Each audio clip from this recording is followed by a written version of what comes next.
Small home, but stuff is always spilling out. You tidy up in the morning, and by the time you're home at night, things are already back out of place. It feels like you're always dealing with the house, even though your day didn't get any lighter. I used to think adding more boxes or shelves would fix it. But the more storage I added, the more I had to think every time I put something away. That's when I realized the space wasn't set up for how I actually live. In this video, I'm sharing 10 smart storage ideas for small homes. Nothing complicated.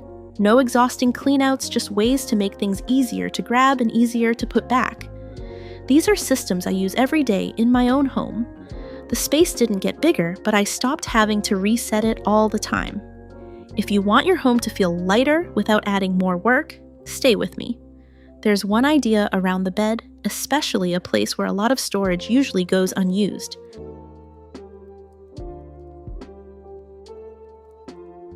The first thing to focus on is using vertical space instead of expanding outward. A small home is like a crowded parking lot. If every car stays on the ground level, it fills up fast. But once you start stacking cars vertically, space opens up even though the number of cars doesn't change. In reality, small homes usually don't lack square footage. They lack vertical thinking. Most walls are only used up to eye level. Everything above that stays empty while the floor below gets more and more crowded. The more items you have on the floor, the faster the house feels messy, and that constant feeling of "I'm always tidying" starts to creep in. I see this all the time with shelves that stop at head height or wardrobes that don't go up to the ceiling. The top area quickly becomes a dust zone, then turns into a place where things get shoved just for now. Those items aren't useless, they just don't have a clear home, so they sit there and slowly make the space feel heavier. The solution isn't complicated. Move things upward instead of letting them spread sideways. Install wall shelves close to the ceiling or choose floor-to-ceiling cabinets if possible. Use the top sections for seasonal or rarely used items and keep everyday items within easy reach below. When storage is layered this way, you don't have to think much every time you put something away. The biggest change you'll notice is how much lighter the floor feels. Fewer items down low means fewer things to trip over, fewer temporary piles, and far less resetting. The space doesn't get bigger, it just becomes easier to live in. After this video, try something simple. Stand in one room and look up at the walls. Is there unused space above eye level? If there is, that's where you can reclaim space right away. And once you start seeing your home this way, you'll notice something else organizing. More doesn't always mean the home feels lighter. In the next video, I'll talk about low organizing, not aiming for perfection. Just making sure things actually work in a busy, real-life home. Be sure to watch.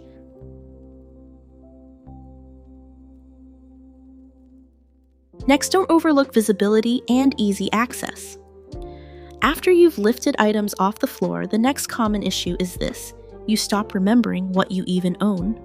And when you don't remember, you either buy duplicates or let things sit untouched until there's simply too much. For busy people, mental space isn't meant to track every item in the house. When things are hidden behind closed cabinet doors or buried deep in undivided drawers, they practically stop existing. Every time you need something, you have to dig, think, and decide. Those extra steps alone are enough to make you avoid putting things back properly next time. This shows up clearly in deep drawers where everything piles on top of each other, or in closed cabinets where opening the door reveals one tight block of stuff. It's not that you're bad at organizing. The storage itself doesn't help you see what you already have. A more effective approach is keeping frequently used items where your eyes naturally land. Low open shelving works very well in small homes. For items that need to go into containers, choose clear bins and avoid stacking them too high. One shelf level, one category. When you can immediately tell what belongs where your brain relaxes. The difference isn't about making the home look prettier, it's about not having to dig anymore. When items are easy to see, they're also easier to put back. But this leads to another question. If you see too much at once, things can start feeling overwhelming. So how do you keep clarity without visual overload? That brings us to the next step: breaking space down into smaller sections to reduce decision fatigue.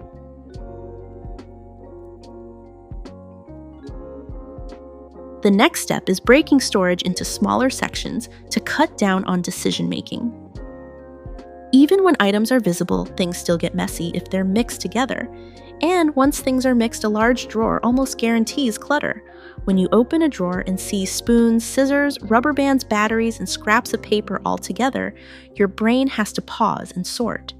Every pause is another decision. Too many decisions, and you'll choose the fastest option, shove everything back and close the drawer. This happens a lot in kitchen drawers and work desks, not because you don't care about order, but because there are no clear boundaries. When everything shares the same space, nothing truly belongs anywhere. That's why it helps to divide storage from the start. Use drawer dividers or any simple separators to break items into groups. You don't need fancy organizing tools. Just make sure each item has a clear parking spot. When you open the drawer, you don't need to think. The decision has already been made. Here's something important: when a small section fills up, it's not a sign you need more space. It's a sign you may have too much in that category. Smaller sections reveal natural limits instead of letting everything expand inside one large drawer. Try this today with just one drawer. Divide it into a few simple sections and see if putting things away feels lighter. But not every space is wide enough to divide like this. Some areas are too narrow for traditional compartments. So what do you do with those tight spots? That's where the next idea comes in: using narrow spaces without adding clutter.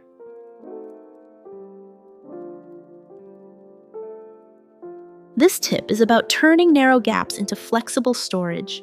In small homes, there are many spaces that look useless at first glance. The gap next to the fridge, the space between a cabinet and the wall, or a narrow corner that doesn't fit standard furniture. Because they're awkward, these spots often get ignored or stuffed randomly. The problem is that small homes don't have extra space to waste. When these hard-to-use areas are left empty, items spill into more convenient zones. It's not that you have more stuff, it's that things don't have the right place to live.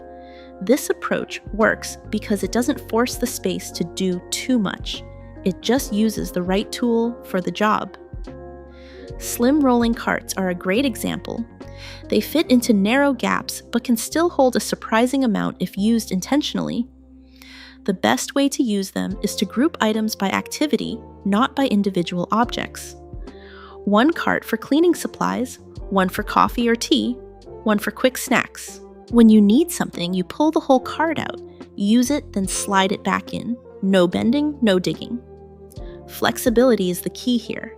As your needs change, the cart can move too. That's ideal for busy households where systems need to adapt rather than stay perfect. If you have a narrow space going unused, try measuring it and see if something like this could work. Fixing just one awkward gap can take pressure off the rest of the house. But not all problem areas are narrow. Some are low, so low that just thinking about bending down feels tiring. So how do you make those spaces easier to use?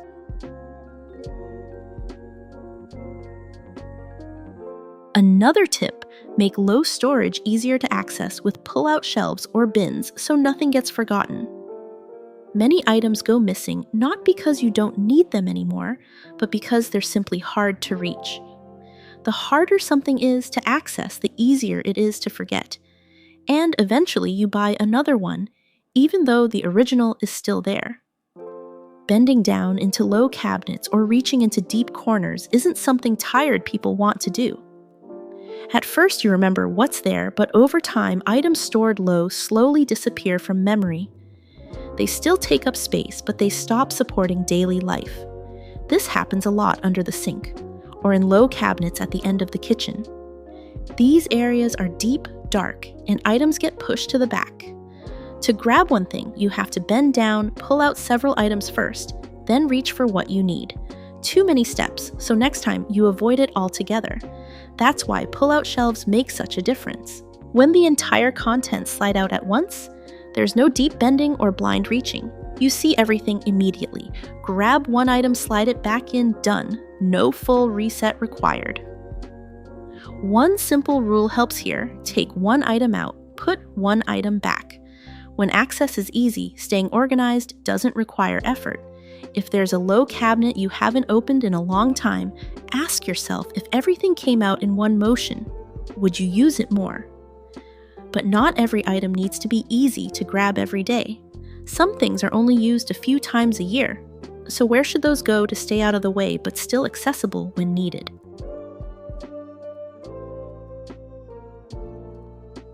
Next, in a small home, not everything needs to be at eye level or within arm's reach.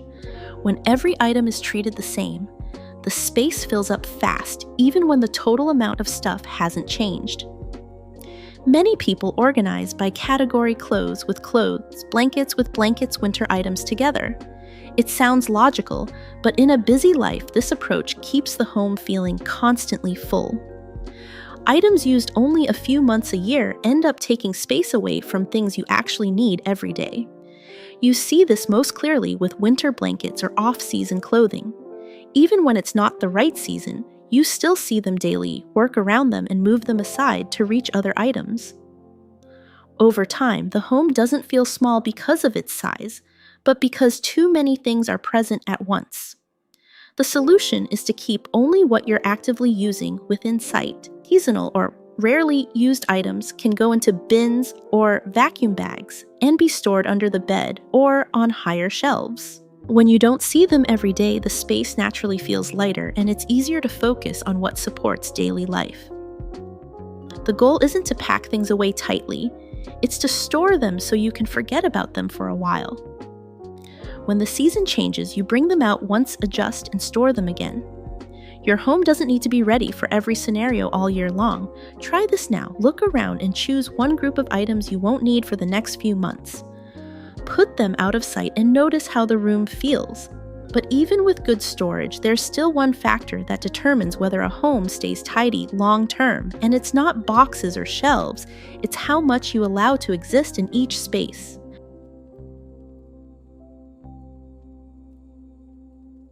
Next, limit quantity in each space so storage works as a boundary, not just a container for excess. There comes a point where you can have shelves, bins, and systems, and the home still feels heavy. At that point, the issue isn't how you store things, but how much you're storing. Storage isn't meant to hold infinite amounts. It only works when there's breathing room. When there's too much, every system collapses. The best shelf still fills up. The most organized drawer still feels tight, and small homes don't have buffer space to absorb excess. The feeling of tightness doesn't come from square footage, it comes from having no room to put things back without thinking. This shows up clearly with familiar items. 5 handbags rotated regularly, yet you still hesitate every time you leave the house. 12 glasses in the cabinet, but only 4 used daily. The rest doesn't make life easier, it just keeps storage under constant pressure. The easiest way to handle this isn't a big declutter session, it's setting limits in advance. Each area of the home should have a maximum capacity. When that space is full, the rule is simple: don't add more. You don't need to decide what to remove right away, just pause. At that point, storage stops being a container and becomes a boundary. It shows you what enough looks like. And that boundary is what keeps the home feeling open long term, not because you organize better, but because you don't let things expand unchecked. And once quantity is under control, you'll notice something else. Some areas still feel hard to keep tidy, even with fewer items. Then the issue isn't how much, it's where things live. And that's when it's time to look down at a space often overlooked.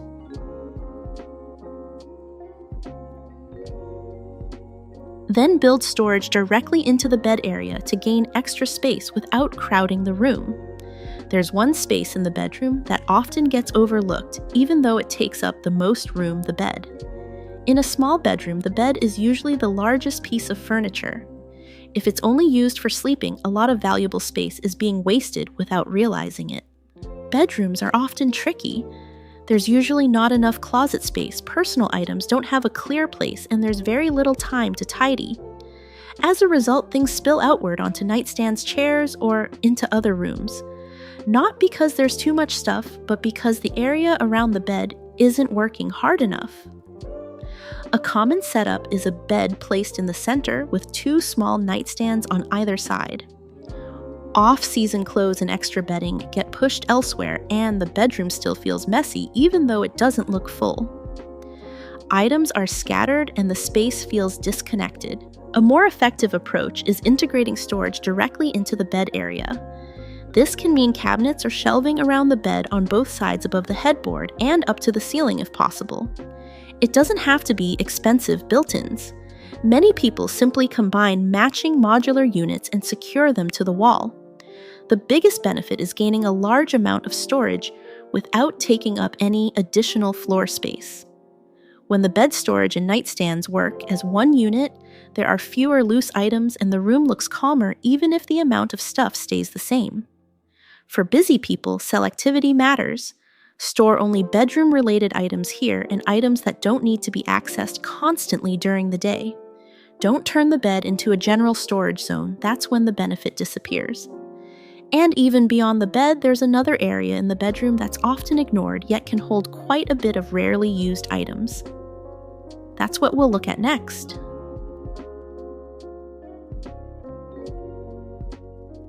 Now use the space under the bed intentionally for seasonal or rarely used items to reduce clutter elsewhere. The area under the bed is one of the largest storage zones in the home, and also one of the easiest to misuse. Many people either leave it completely empty or stuff everything under there and never open it again. The issue isn't whether it can be used, but what you choose to put there. Under bed storage only works when it's treated as controlled storage, not a temporary drop zone. If accessing items means bending low, dragging out bags, and pushing them back with effort, you'll eventually avoid using the space altogether. And, once avoided, those items disappear from daily life.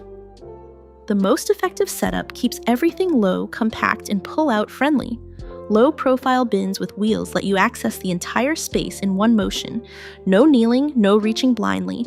Pull out, see everything slide back in. The key is storing only seasonal or rarely used items, thick blankets, off-season clothes, or things you won't need for several months.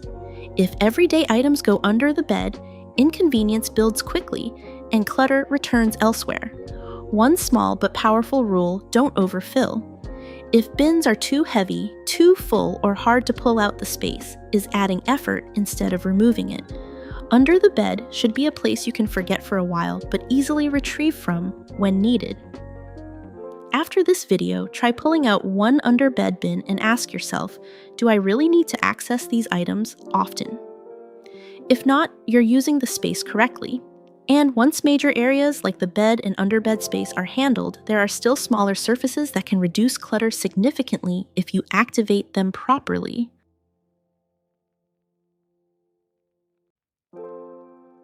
And finally, many items don't clutter the home because there's no storage, but because there's no good landing spot.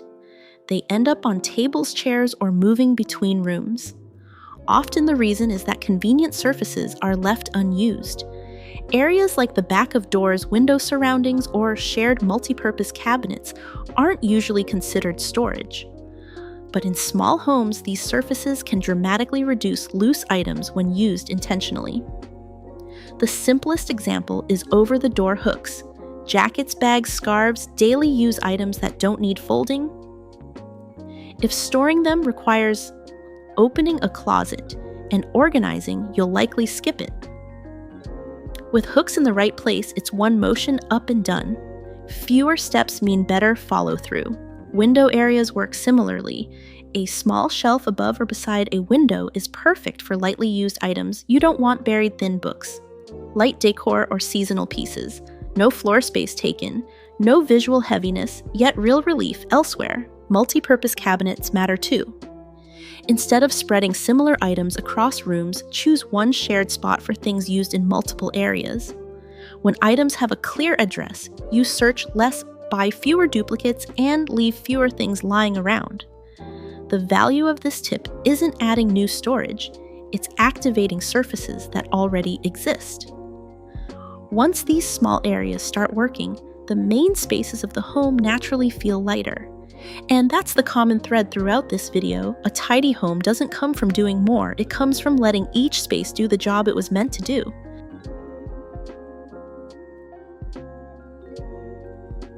To sum it up, A small home doesn't need more complicated solutions. When you use space vertically, organize by how often things are used and set clear limits, staying tidy becomes much lighter without having to try harder. If you're living a busy life, what you need isn't a perfect home. You need a space that doesn't drain you, where things are easy to put away, easy to grab, and don't require resetting the house from scratch every day. In the next video, I'll be talking about low organizing in 2026, an approach that doesn't chase ideal neatness but focuses on one simple question: does this actually work for real life? And if these ideas feel right for you, please like and subscribe so I can keep sharing simple, practical organizing solutions that are light enough to maintain long term.